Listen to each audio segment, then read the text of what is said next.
앵커가 직접 고른 뉴스 앵커픽입니다. 초등학생들을 중심으로 선풍적인 인기를 끌고 있는 슬라임, 일명 액체 괴물이라고 하는데요. 최근 일부 제품에서 붕소가 유럽 기준치의 최대 7배 이상 검출됐다는 사실이 알려지며 학부모들 사이에서는 이를 어떻게 버려야 하는지가 고민거리로 떠올랐습니다. 오랫동안 놔두면 완전히 액체로 변하기 때문에 싱크대나 변기에 버리는 분들도 계실 텐데요. 슬라임에 포함된 붕소나 포름알데히드 같은 발암 물질은 물에 섞이면 사라지지 않고 잔류하면서 수질을 오염시킨다고 합니다.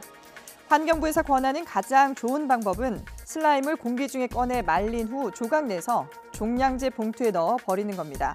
미량이긴 하지만 슬라임에 들어있는 독성 물질을 공기 중에 휘발시켜 버리는 게 좋다고 하는군요. 새해 들어 전국 각지의 복권 명당을 찾는 발길이 늘고 있다고 합니다. 날로 팍팍해지는 호주머니 사정에 자꾸 복권에 눈이 간다는 사람들이 적지 않은 거죠. 지난해 복권 판매액은 4조 3,786억 원으로 2017년에 이어 2년 연속 4조 원을 넘긴 것으로 나타났습니다. 10년 전인 2008년 2조 3,940억 원과 비교하면 2배 가까이 늘어난 수치입니다. 이러다 보니 SNS에는 전국 복권 명당 100곳이라는 리스트가 돌고 또 30번 이상 1등 당첨자가 나왔다는 복권방은 이른바 로또 투어 대상지로 꼽히고 있습니다. 하지만 복권에 대한 관심이 높아지면서 확실한 당첨 번호를 알려준다는 사기 업체들도 덩달아 기승을 부리고 있어 각별한 주의가 필요하다고 세계일보가 전했습니다.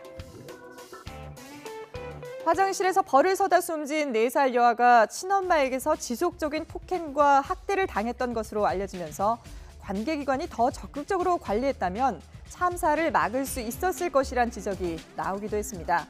하지만 이런 가정을 관리하는 사회복지사들도 어려움이 많다고 합니다.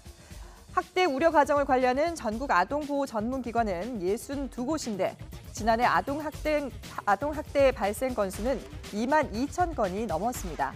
단순 계산하면 기관 한 곳당 354.8건씩 상담원 1명당 40에서 100개 가정을 돌봐야 하는 셈입니다.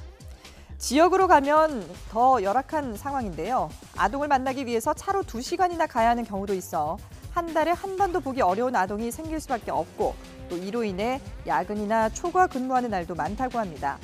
또 부모가 거부하거나 위협하고 구타까지 해서 폭행의 무방비로 노출돼 있는 실정입니다. 이런 열악한 업무 환경을 고려한다면 아동학대 사건을 막지 못했다고 비난만 하기보다는 현실적인 대책 마련이 더 시급해 보입니다. 지금까지 앵커가 직접 고른 뉴스 앵커픽이었습니다.